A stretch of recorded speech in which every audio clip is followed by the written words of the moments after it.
I plan to uncover a great truth tonight that maybe, most probably, you've never known, you've never considered. The title of the monologue is Trump Takes the Wheel. If you'll look at the graphic on my left, you'll see a boat filled with politicians. They're all trying to get the boat to go forward, but they're so busy arguing with one another that the boat is not going anywhere. Then Donald Trump takes the wheel while they bicker over whether or not he has the authority to take the wheel. Now, the subtitle tonight is Why This Strong Man is Salvation to a Nation. Anytime you use words like salvation, people immediately think theology. Well, I can't allow ignorance to control my speech. I know exactly what I'm saying. Why is this strong man salvation to a nation? If you'll look at that boat with all of those people in the boat, politicians, Democrat and Republican, there's a storm coming. You can see the waves starting to rock the boat a little. There's a storm coming. And if somebody does not take the wheel, then you're going to go down while you're trying to figure it out. And tonight, this lesson is going to help you understand why Donald Trump looks like a dictator, why Donald Trump looks like a strong man, even a tyrant, maybe. I believe when this class is over, you're going to see Donald Trump in a way that you've never seen him before. I plan to prove to you tonight something you never learned in school. I plan to show you that Donald Trump was predicted, rather, by the founding fathers of our nation. I plan to show you that our founding fathers prayed for a strong man like Donald Trump. That in fact, they wanted a strong man like Donald Trump. Someone that would bring salvation to a nation. Someone that would cut through the noise and steer the ship when the crew is too busy fighting with each other to even row out of harbor. We're going to be talking tonight a lot about history. I love history because if you know history, you know the future. Now, we were just talking about France moments ago and what's happening in the nation of France. Well, back in the late 1700s, democracy collapsed in France. It was called the French Revolution. What caused that to happen? A division in the nation. One half of France wanted the guillotine, the other half wanted a monarchy. And the nation bled itself into a stalemate. The nation was so divided that it wasn't moving, it was stuck. Who rose up at that moment? Napoleon Bonaparte. Not because he was voted in as Mr. Nice Guy, but because the French people had reached the point where they could not govern themselves any longer. They were in a gridlock that begged for a breakthrough. My fellow Americans, democracy without unity is paralysis. Most Americans think we have a democracy. If that's what you have, the moment you cannot unite you're paralyzed completely. It's like a marriage where two spouses dig in their heels. Neither one is giving in. And what happens? The whole family collapses because we're at a stalemate. What's needed when a marriage gets at that point? What's needed when you're at a stalemate? A third party. Someone with authority in your life to help restore order. So you go and seek someone to come in and do what you cannot do for your marriage anymore, to set it in order, to call you both back to some compromise. Now let's fast forward to America, where we as a nation are in the same situation as the French were in 1700 and as they are again today. Red against blue, traditional against woke, patriots against globalists. The machinery of our government has seized up. Now we have dummies in the House of Congress, Elian, and on this side, you've got Marjorie Trader Green. You have this thing going on in our government of no respect for one another, no courtesy, just Congress bickering like children. Our courts are waffling. Our states are in rebellion. Our cities like Chicago tonight are in open rebellion. It's gridlock, pure and simple. And then who enters that picture? A man that we called for, Donald Trump, because truly he's not Republican or Democrat. He's the third party. And we call him in to break the deadlock. The one man with the audacity to grab the wheel and say, enough, we're going this way. And then we have a strong man in office. By executive order, here's what the strong man has done. Number one, he's restored military greatness with the stroke of a pen. Removed sodomites from the military with the stroke of a pen. Refusing to let our armed forces be weakened by woke experiments just because he took the wheel. Promoting the nuclear family, standing before the world yesterday and saying that America needs religion, that we need faith. He took the wheel, reminding America that children need fathers and mothers and stability. And then he took the wheel and said, no gender experiments in America. And then he took the wheel and defended tearing down the walls of secular tyranny that tried to erase prayer in America and faith from the public square. He took the wheel and stood up to foreign enemies, showing the world that America is not a playground for Iran, China, or anyone else. Now, he's not perfect, but like Churchill and Napoleon, like Netanyahu, like every lion that history has raised up, he is the strong man that a fractured America demands. Now, if you don't agree with me tonight, that's okay. I plan to help cure your sickness. We're going to do it tonight with truth. Let me give you a very uncomfortable truth tonight that you need to hear. Democracy, knock, knock, knock, democracy is a failed institution. It's completely failed. Democracy is a failed institution.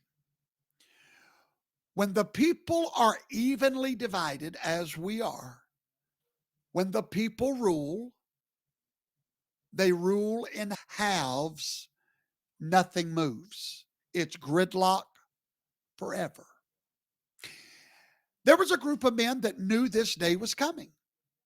Brilliant men that had studied world history. They were our founding fathers. They knew this day was coming for America. They foresaw it. And that's why they built checks and balances and envisioned a republic, not a democracy, led by a strong executive, not a direct democracy mob. And right now, Donald Trump embodies the very design that our founding fathers created. He has restored normalcy in a society ripped apart. Don't let the media scare you when they call him a strongman, a dictator, a cult leader. That's always the word they reach for. The truth is, our society has become so effeminate and triggered. Strong men are the number one enemy in America, especially white men. If you're a strong white man, you are public enemy number one. If you're a strong any color man, you're public enemy number two. There's something very threatening to our society of wimps from a strong leader, a strong man. So our media takes that, applies it to Donald Trump. He's a cult leader because people love him. He's a strong man. He's a tyrant, a dictator. But I'm going to teach you tonight, sometimes strength is the only cure for paralysis. Sometimes leadership must look like command.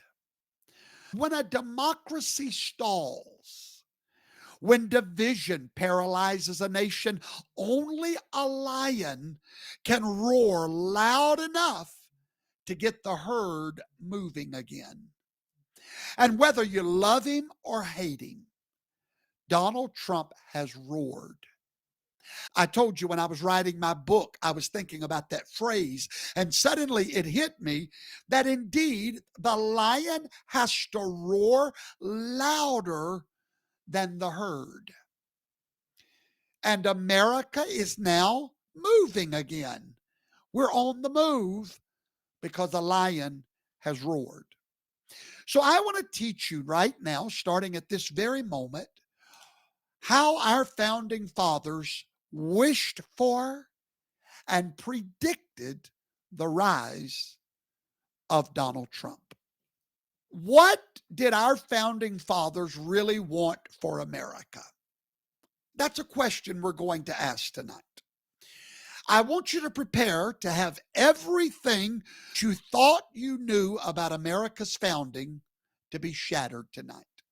Everything you thought you knew ends in about 5 to 10 minutes. Okay? Because there is a dirty little secret from 1787, right after 1776.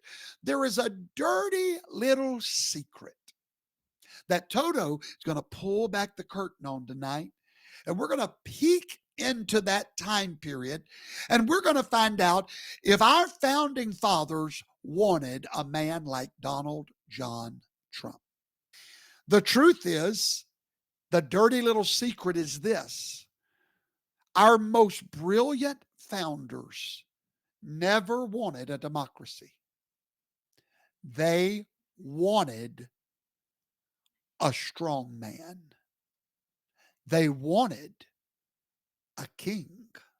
Not just any king, they wanted George Washington to be America's first monarch. Many people don't realize this. They don't teach this in school.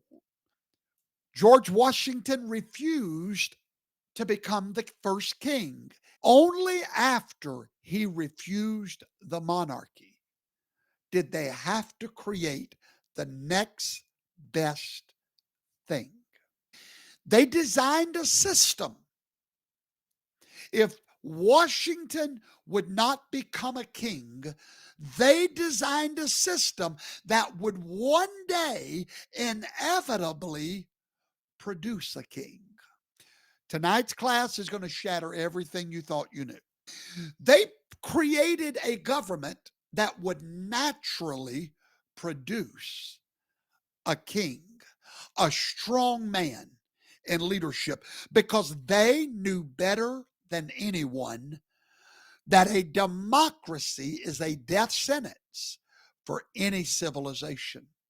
They understood that. Tonight, I would like for you to travel with me to June the 18th, 1787. Where are we going? The Constitutional Convention. It's deadlocked. The small states were in war with the big states. The South was fighting the North.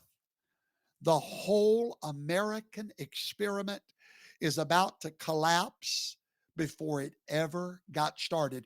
There was a great chance that America would never have formed that day. In the midst of all this stands up one of the most brilliant minds of his generation, Alexander Hamilton. Yes, the man on your $10 bill. He stands up and delivers what historians call the most radical speech in American political history. Do you know how long his speech was? 6 hours in a building with no air conditioning. I've been in that building. He stood there. When I walked in that building, oh, I sensed the reverence of those men that stood in that gallery. 6 hours he stood there.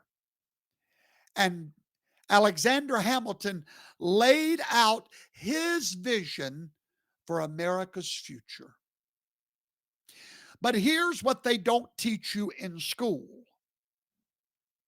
Hamilton spoke for 6 hours for the need of a monarchy, not a democracy or a republic. For 6 hours, Hamilton preached the need of a strong man, the need for some man to take the wheel on a boat where everyone's bickering. Let me read you his exact words. May I do that tonight? Recorded by James Madison. James Madison wrote these words down, and Alexander Hamilton said the British government was the best in the world, and that he doubted whether anything short of monarchy would work in America. He prophesied 250 years ago. He warned our nation that nothing short of a king would work in the United States of America. Now, I want you to think about that. The man who helped write our beloved Constitution believed that a king was superior to anything that America could come up with. But Hamilton did not stop there. He proposed something that would make every American gasp. He proposed a president elected for life with absolute veto power over Congress. That's right. Your great founding fathers never wanted what we have today. This was a nightmare scenario to them, the one we live in, the one they created. They knew it would become absolutely impossible for free people to govern themselves. Hamilton wanted an American king with no term limits, no legislative override, one man until death with the power to stop any law that he did not like. Do you know what Hamilton called a pure democracy? He called it a disease. His exact words, I quote, "The people, sir, are a great beast." Listen to those words. Listen to what Alexander Hamilton said. The people, sir, whoever he's speaking to, is a great beast. They will devour themselves. That was not a throwaway comment by some Willy Wonka on the side of the street. This was the carefully considered opinion of one of the most brilliant minds in his generation. According to Hamilton, me and you were too stupid, too emotional, and too mob-like to govern ourselves. He said, we are a great beast. Driven, and that's a fact. Just look at how people that love Donald Trump turn on him like that. We're driven by emotion. We don't study the principle and the doctrine and the platform. We run after the headlines. The establishment will tell you that Hamilton was just an outlier. He was all by himself. He was too extreme, that his monarchy proposal was rejected and forgotten. That's what they want you to believe. They're lying to you. Because what Hamilton proposed was not radical, it was inevitable. Listen to me. Hamilton was used by God 250 years ago to tell you that we would devour ourselves without a strong man. So what he said was not radical, it was inevitable. And every president since George Washington has moved us closer to exactly what Hamilton envisioned: rule by one strong man. Hamilton was not alone in wanting a king. There was an entire movement to crown George Washington as America's first monarch. And it came much closer to being successful than you've been told. Let me teach you about Colonel Louis Nicola. He was a patriot whose letter to Washington in 1782 nearly changed the course of history. Nicola was not some fringe radical. He was a respected military officer, a founding member of the American Philosophical Society. And he spoke for a large portion of the Continental Army when he wrote this letter to George Washington. And I quote, "Republican governments have never been able to support themselves. Some people have so connected the ideas of tyranny and monarchy as to find it very difficult to separate the two. But certainly they are totally different." He's trying to convince Washington that tyranny is not the same as monarchy. Rule by a strong man is not the same as rule by a demented man. And he's writing this letter to convince George Washington to be a king. Now, Nicola made an offer that would have transformed America. And I quote, "May it not be reserved to you to give such a proof of the benefits of the monarchy."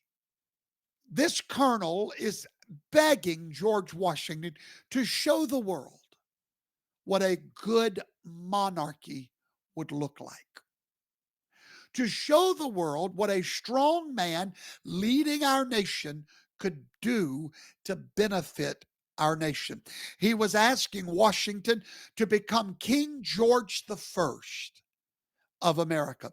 And here's the part they do not teach you in school: Washington did not refuse.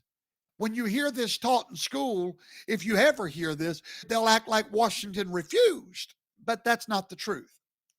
He thought about it for a long time, because even Washington understood what every honest observer of democracy understands: popular democracies lead to chaos. Washington was willing to become a monarch to stop democracy. He considered it, he contemplated it. Now, the movement was just getting started for a monarchy in the United States of America. Maybe you've never heard of the Society of Cincinnati. I want to explain what it is. They were an organization of Revolutionary War officers, those men that fought in the Revolution, officers of that revolution. They started this Society of Cincinnati. This was a hereditary society. Membership passed from father to son. The only way you could be part of this society is your fathers fought in the Revolution, and therefore the honor would be bestowed upon the preceding generations. Yes, ladies and gentlemen, an American aristocracy. They were the aristocratic class in that day. They were called America's nobility. They were creating the foundation for a permanent ruling class in America. Exactly what you must have for a constitutional monarchy. They were setting America up for the government of Great Britain here in the United States. But there's another group of people that you may not know about, and they were known as the New Burr Conspiracy. They were Continental Army officers. They were unpaid and they were angry. They gathered together to discuss marching to Washington and installing George Washington as the king. They were not asking, they were going to force it. They were prepared to march to Congress, dissolve a civilian government, and install Washington as monarch by a military coup.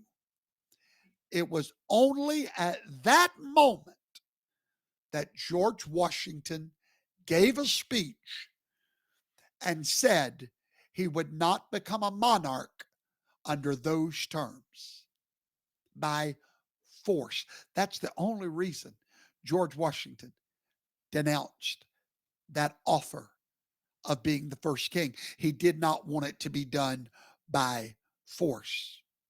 Once he made that speech, all the men left very disappointed. Now, these are military officers, okay? People like General Flynn, all right? People that know how governments work. They left disappointed. Do you know why? They genuinely believed without a strong man, America would not work. They had seen democracy's failure firsthand, the inability to pay their soldiers, the incompetence of Congress, the chaos of a popular government. They had seen it with their own eyes. They wanted a king because they knew democracy never works. Now, Hamilton and a few military officers favored monarchy. But the truth is far more shocking than that. America's intellectual elite overwhelmingly preferred strong executive rule over democracy. Let's start with one of those elites. His name was Governor Morris. The man you're looking at on your screen right now is the man that physically wrote that Constitution that you love so much. You're looking at the man who physically wrote the Constitution. Governor Morris looked at democracy and saw disaster. He said that anyone that lives in a democracy are poor reptiles. In other words, they kill one another. That's what one of our founding fathers called you if you were part of a democracy, a poor reptile. Now, Morris was very influential, and he was not quiet about his preferences. He wanted also a president for life, appointed not by the people, but by electors with near kingly power. It's because of him that we have an electoral college. He did not want the president elected by the poor reptiles, the plebeians, those that were too emotional to think and too desperate for a check from the government to vote for the right person. And he got part of what he wanted. But now, General Morris is not the only one. There's John Adams and John Jay. John Jay was the first Supreme Court Justice of the Supreme Court, co-author of the Federalist Papers that's on my desk or my bookshelf. He was America's most respected founder. Here's what he said about democracy: the violence and the fury of the multitude. John Jay believed that when you let people vote, you get violence and fury, not wisdom, not justice, just chaos and destruction. You know, in my ministry, people wonder why I run it the way I do. Now I know why. Yeah, I found out that we was right all along. There's got to be clear leadership, strong leadership. Why? Anything else leads to chaos, violence, fury, not wisdom, not justice, but chaos and destruction. That was what John Jay said, and he was right. He was right. Look around today. Just look around. Look at the riots. Look at the polarization, the hatred between fellow Americans. That, beloved, is democracy in action. Welcome, poor reptiles, to what we created. But perhaps the most revealing case of all is our second president, John Adams. He openly advocated for a hereditary state. Think about that. He wanted senators for life, with their positions passed down to their sons. He wanted an aristocracy.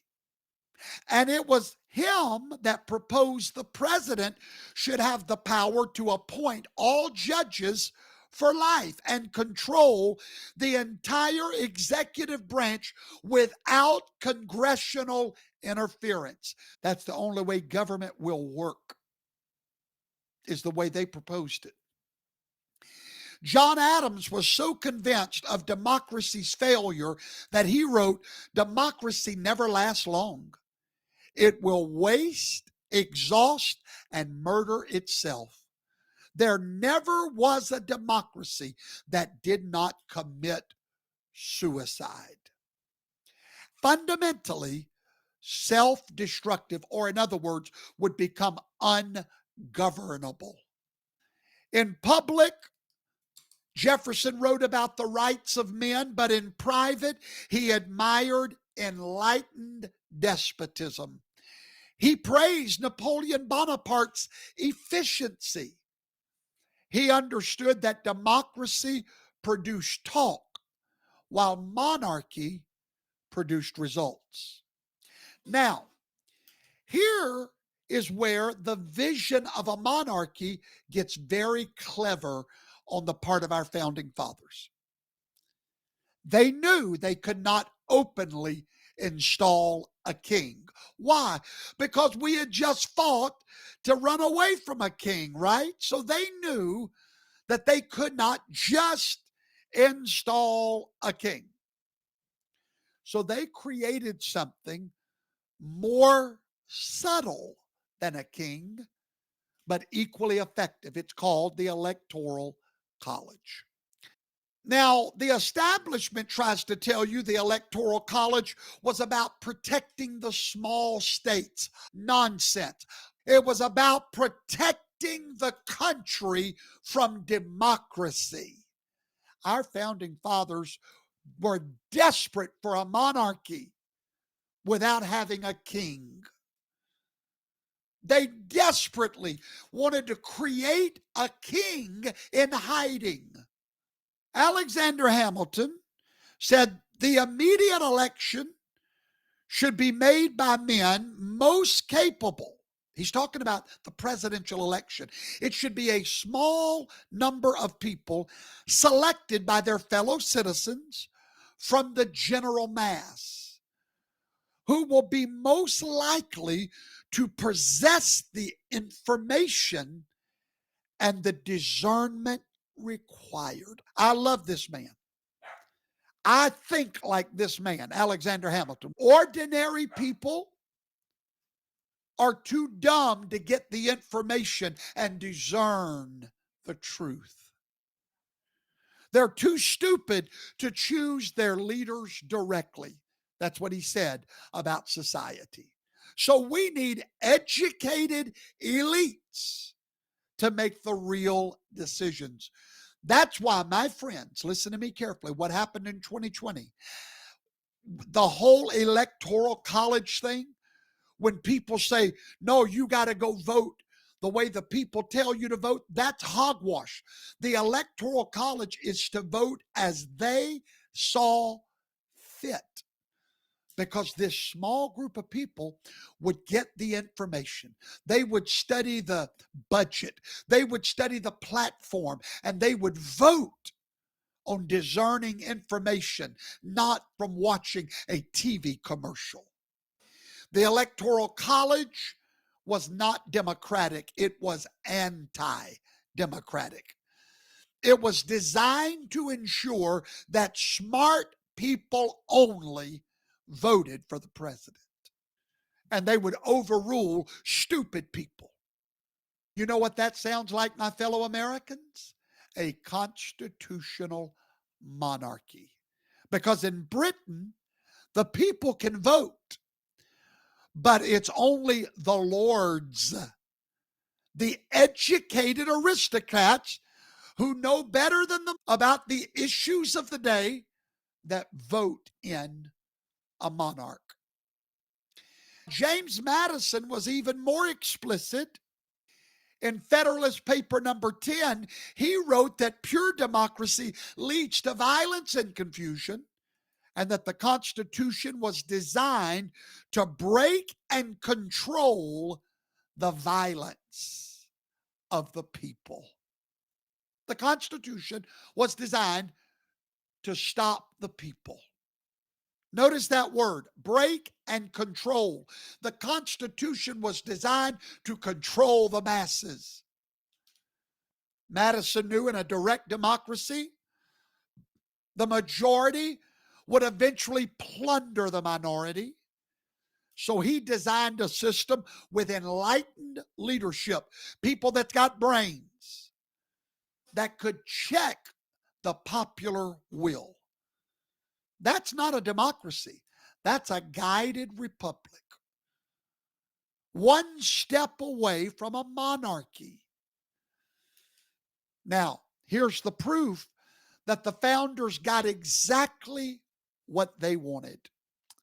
Every expansion of democratic participation has weakened America. Watch this. I'm going to prove to you right now that your founding fathers were correct. For example, every time we have expanded voting rights, we have dumbed down America a little bit more. Let's talk about 1913, direct election of senators. Do you know that originally senators were not elected by the people? They were elected by the legislators of their states, people that knew government. There was no popular vote of a senator. That was intentionally designed that way by your founding fathers. Legislators acted as an educated buffer between popular passion and Senate composition until the 17th Amendment, when state legislators chose their senators. They picked experienced statesmen, moderates that could work across party lines, policy experts rather than charismatic populists, representatives of state interest rather than their own reelection interest, long-term thinking. That's why I've always told you I'm against term limits for senators. Now, not for Congress, but for senators, I've always been against term limits. Somewhere you've got to have some governing ability in our government. Somewhere you got to have some wisdom.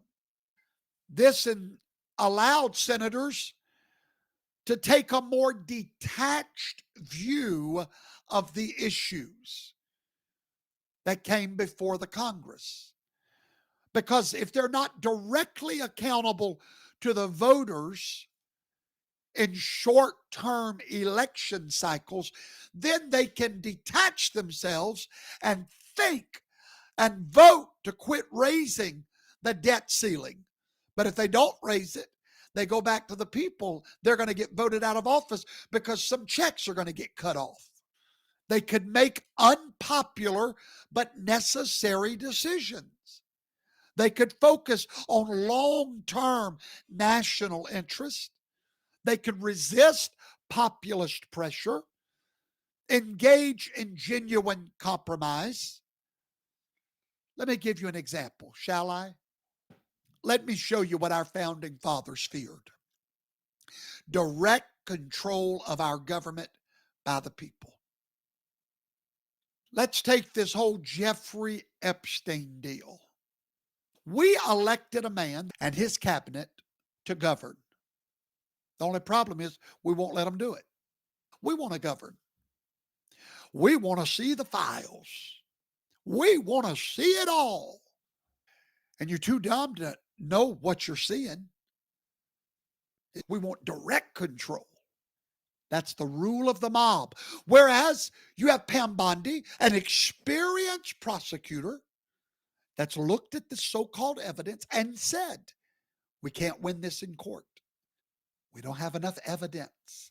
If we release people's names that are innocent, it's going to destroy lives. A little wisdom, a little common sense. But no, in a democracy, give us the files. And what are you going to do with them? Somebody's got to prosecute. There's something in the nature of the beast that just wants blood. We say we want justice, but that's really not what we want.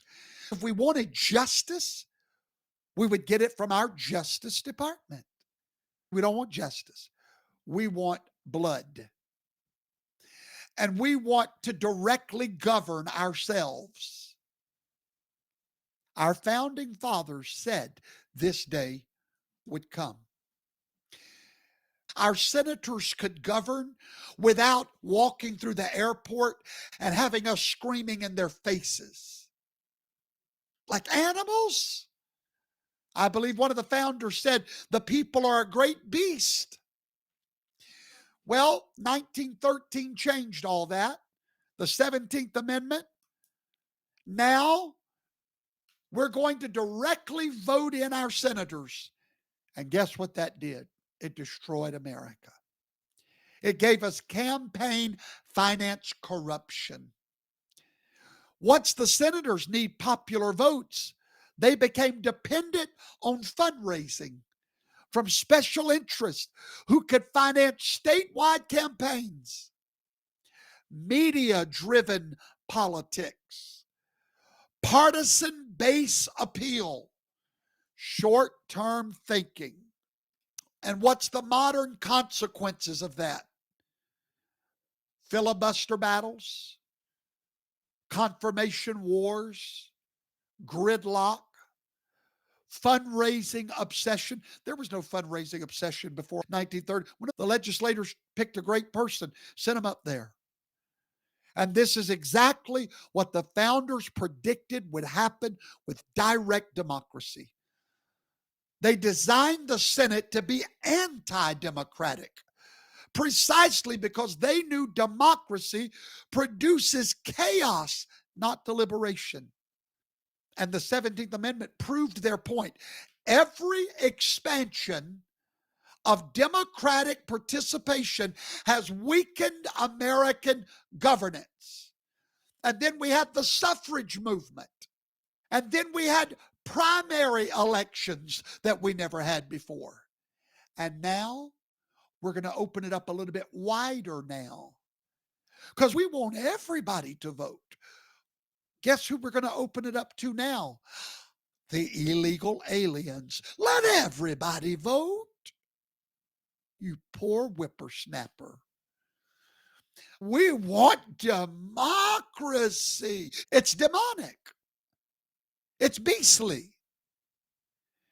The wider we open the voting block, the more dumbness that comes in. Amen. I'm trying to move right along here. Now, let me say this.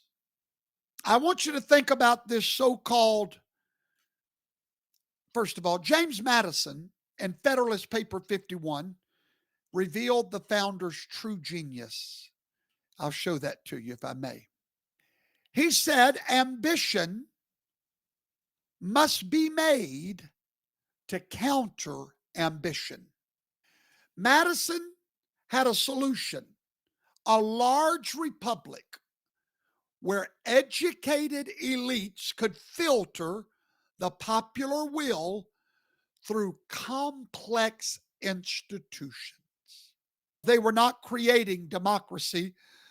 They were creating institutional gridlock that would force Americans. Listen to what I'm about to tell you. Hold on. For those of you that are falling asleep, listen to what I'm about to tell you. There is a reason that the founders created institutional gridlock, because they knew it would force Americans to choose a strong man when the system broke down.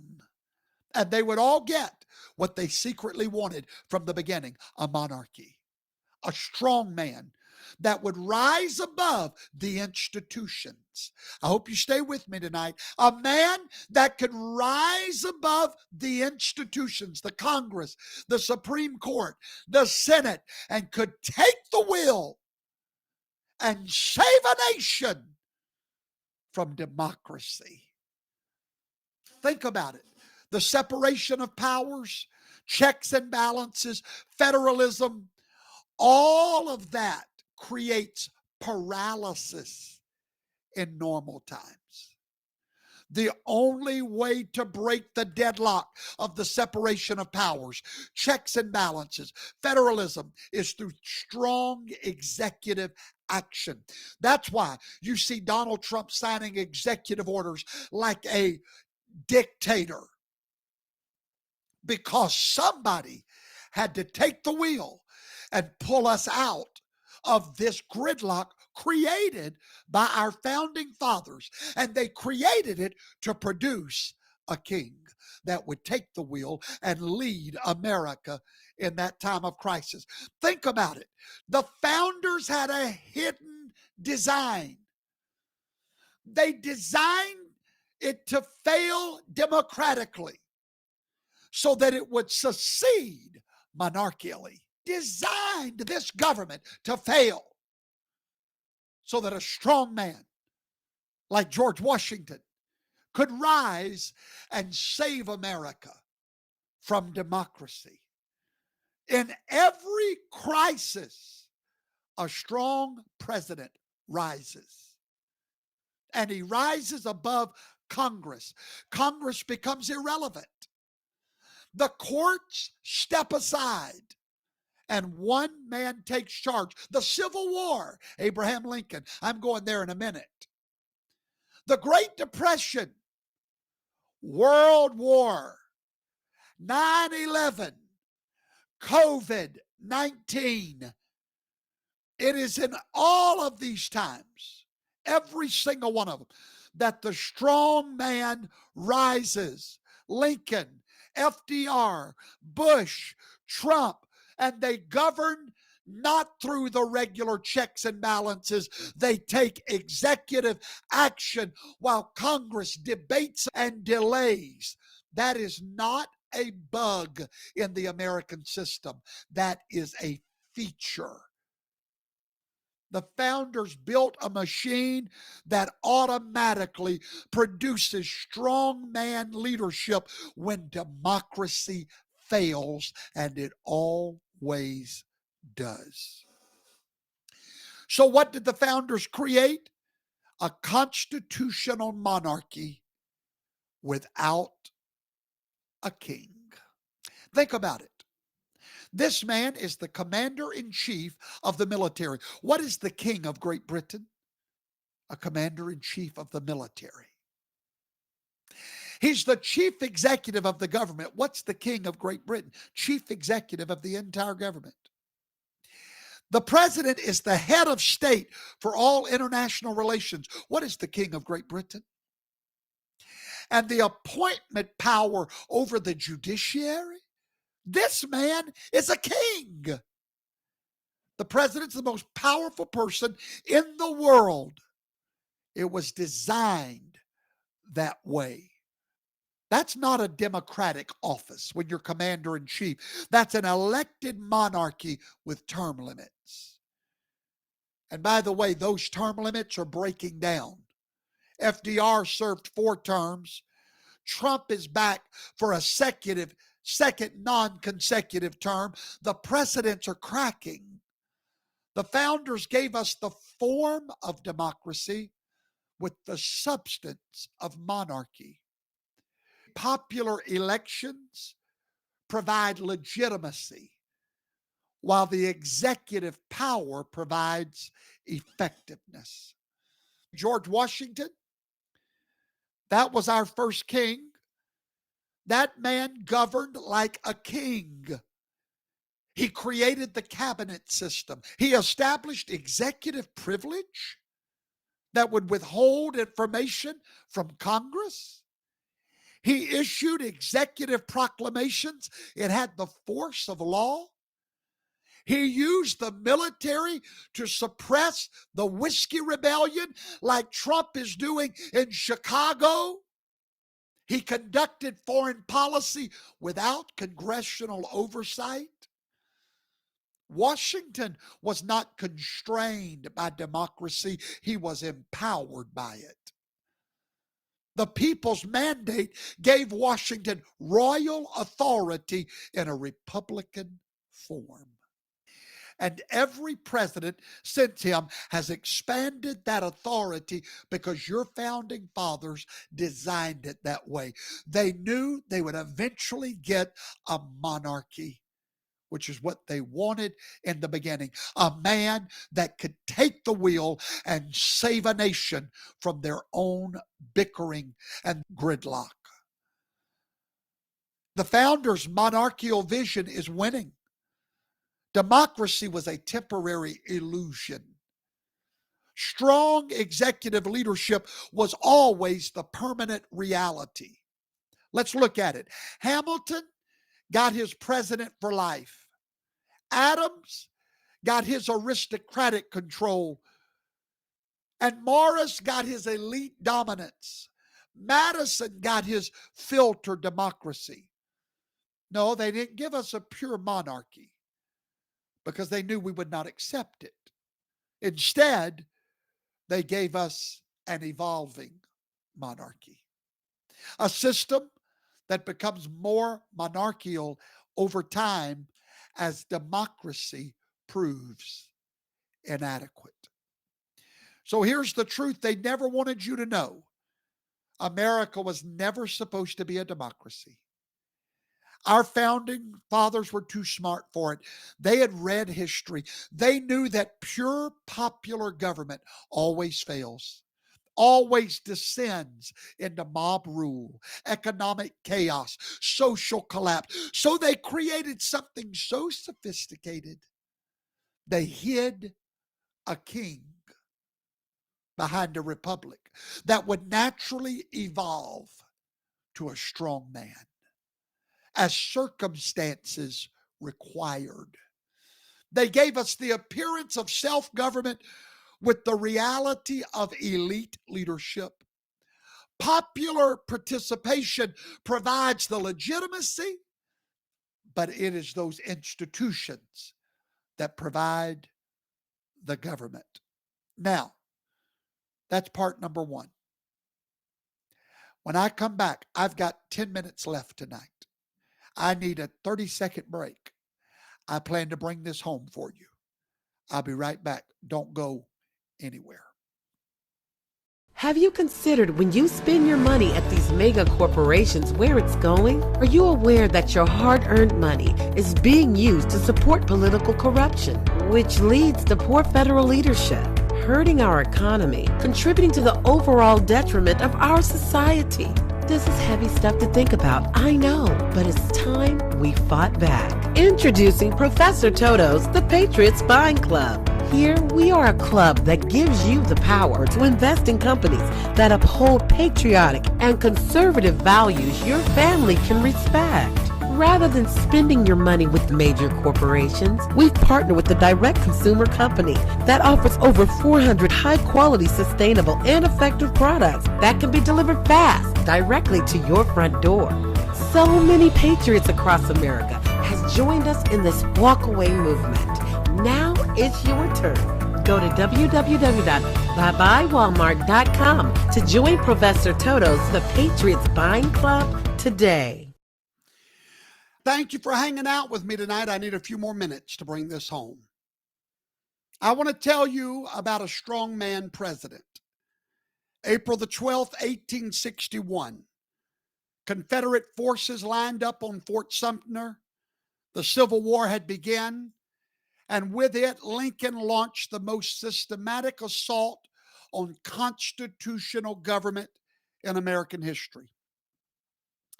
If you want to know what a dictator looked like, a strong man, a tyrant, if you want to know what a dictator looked like, he's on your screen right now. Abraham Lincoln saved America, but he did not do it by the rules. He did not do it by democracy. He did it by monarchy. Did you know that Congress was not even in session? He did not call an emergency session like the Constitution required. He governed alone for 75 days. And during those 75 days, Lincoln rewrote the Constitution by executive decree. First, he suspended habeas corpus. Yes, he did. That fundamental right of citizens to challenge their imprisonment. Lincoln declared martial law. Lincoln defied a Supreme Court order by Chief Justice Roger Taney. That's not constitutional government. That's dictatorship. My friend, Abraham Lincoln was a dictator. He was a cult leader. He was a strong man.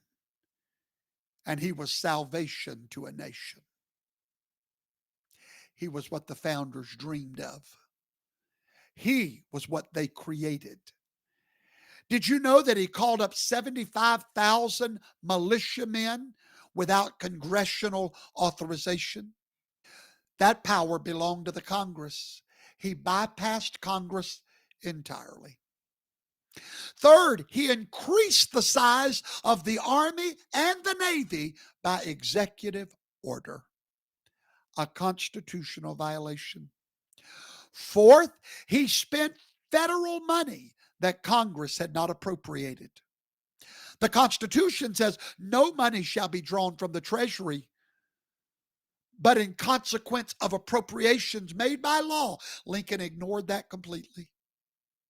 Fifth, he ordered a naval blockade of the southern ports, an act of war without a declaration of war from Congress. In 75 days, Lincoln violated 5 constitutional provisions simultaneously. That's the definition of a dictator.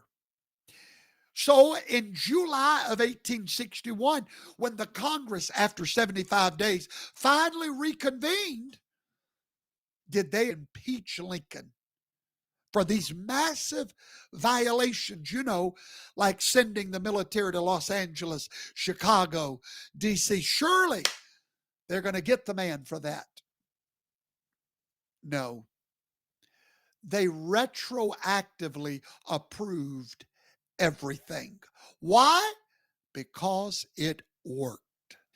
Lincoln's dictatorial efficiency accomplished more in 75 days than democratic deliberation had achieved in 75 years.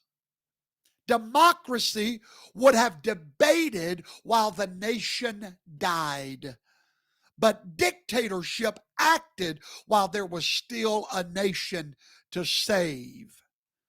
I wish to God I had time tonight to talk to you about Vallandigham's home, how he got arrested at 2 o'clock in the morning. Oh, there's so much here I want to teach you about. Lincoln's secret police force. Did you know about them? Did you know that 13,000 Americans were imprisoned in the dead of night with Lincoln's ICE department? Is anybody hearing me? My Lord, just too much to teach tonight. Did you know that Francis Key Howard, the grandson of Francis Scott Key, was in prison for 15 months because of Lincoln? And now we come to Lincoln's most famous act, the Emancipation Proclamation. This was not some moral awakening or some democratic triumph. This was the most audacious power grab in American history. On January the 1st, 1863, with no constitutional authority, no congressional approval, no legal precedent, Lincoln declared that he personally had the power to free 4 million slaves. Let that sink in. One man decided to revolutionize the social structure of half of the country with one executive order. The Constitution never gave him power to set slaves free. The Fifth Amendment explicitly protected property rights, and slaves was property. Lincoln ignored all of it. He declared himself dictator over property relations in the Confederate States. And here's the really revealing part. Lincoln only freed slaves in areas where he had no actual control. He freed slaves where he could not even enforce it. By 1863, Lincoln had redefined the entire conflict. Now, here's the question that exposes the weakness of democracy. Could the Union, everyone listen to me carefully, I know it's getting late, had won the Civil War through a normal constitutional process? The answer, absolutely not. And if you think America can win our war on immigration through the constitutional process, you're just as fooled as you would have been in 1861. Congress during the Civil War was a disaster. They spent more time arguing about procedure than supporting the war effort. Republican radicals wanted to punish the South into oblivion. If Lincoln would have been constrained, what would have happened? What about Great Britain during World War II? Winston Churchill governed as a dictator, bypassing Parliament. I'm out of time. Lincoln died April the 15th, 1865, but he died a savior to America. A savior. He was salvation to a nation. Completely salvation to a nation.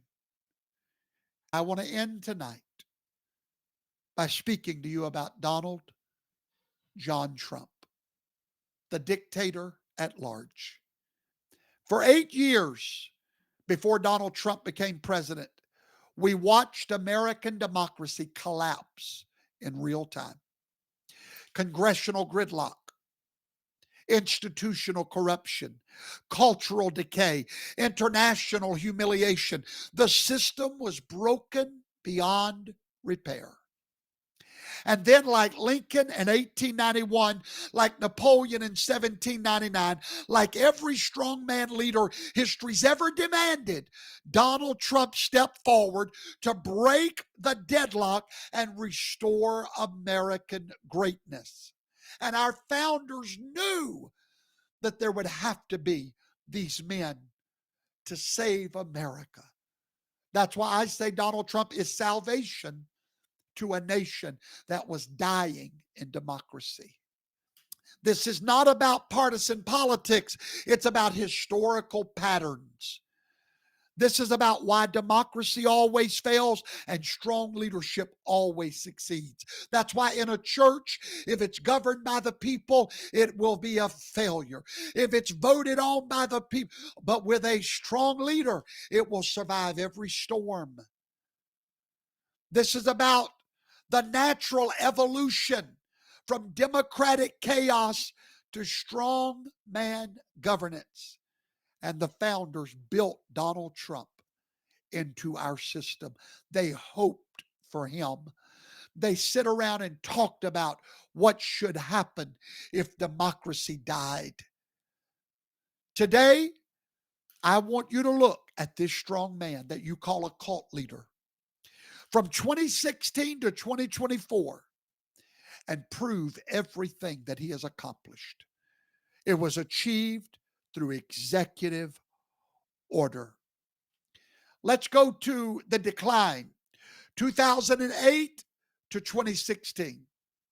The era of American decline, not because of an economic crisis, but because democratic institutions proved completely incapable of responding to challenges. Let's start with Congress. For 8 solid years, the most powerful legislative body on earth was paralyzed. Do you remember government shutdowns became routine? Debt ceiling crisis, annual events. Basic government, impossible. The 112th Congress passed fewer major bills than any Congress since 1940. The 113th Congress, even worse. The 114th and the 115th Congress were legislative graveyards. Democracy was dead. Did you know congressional approval ratings dropped lower than a used car salesman in those 8 years? Lower than the IRS, lower than Vladimir Putin. The Congress approval rating dropped to 9% in those 8 years. But that was just the beginning. The Obama administration spent 8 years proving that weak leadership produces global humiliation. China began challenging American dominance during those years. Russia invaded Ukraine and annexed Crimea. Iran expanded its nuclear program, all in those 8 years. Meanwhile, Obama's response to every crisis, diplomatic engagement, multilateral consultations, strategic patience. In other words, weakness, indecision, and surrender. But the most damaging of all, immigration. Democrats wanted amnesty. Republicans wanted border security, but neither side could deliver anything. Deadlock, gridlock. Why? Because compromise requires both sides to give up something. Immigration activists on the left would primary any Democrat that voted for border security. Any conservative activist on the right would primary any Republican for amnesty. So guess what? Nothing happened for years. Nothing. Rowing a boat, going nowhere. Trump, take the wheel. Millions of illegals crossing the border while American workers lost jobs, cheap foreign labor, drug cartels smuggling fentanyl. Democracy produced endless debate with zero results. By 2016, the American system completely broken. Congress couldn't pass budgets. Presidents couldn't enforce immigration laws. Courts were politicized beyond repair. Elections were decided by lawyers rather than voters. America needed what our founders intended: a strong man, a king who would break the deadlock and get America moving forward. His name, Donald Trump. The 2016 election was not just a political campaign, it was a popular rebellion against the failure of democracy. And Donald Trump wasn't just a candidate, he was the strong man that American democracy had inevitably produced. How many times have I taught you Obama created Trump? A failed democracy always creates someone that can take the wheel. His speeches were riveting. His crowds were crazy. Full stadiums, desperate for a strong man. The Republican primary proved his strongman appeal. He destroyed 16 Republican politicians, all experienced, governors, senators, former executives, not through policy expertise, but sheer dominance. Jeb Bush was the favorite of the establishment. $100 million in campaign funding was humiliated out of a race by a strong man. Marco Rubio, humiliated. Ted Cruz. Trump did not out-debate these politicians. He out-dominated them. He imposed his personality on every interaction until his opponents looked weak, and we were sick of weak. We wanted a king. Hillary Clinton defeated decisively. And now, Donald Trump unleashed the most aggressive use of presidential power since Roosevelt, with executive orders, regulatory rollbacks, international agreements, military deployments, immigration enforcement. Week number one, travel restriction on terrorist-prone countries. Take the wheel, Trump. In week number one, the Keystone XL pipeline approved. Take the wheel. The regulatory freeze on Obama-era rules, withdrawal from the Trans-Pacific Partnership. In the first month, immigration enforcement dramatically increased. Illegal border crossings plummeted. Criminal aliens targeted for deportation. Sanctuary cities threatened with federal funding cuts. Corporate tax rates slashed from 35% to 21%. Individual tax cuts for middle-class families. Energy exploration expanded on federal land. Climate regulations eliminated. Media dominance.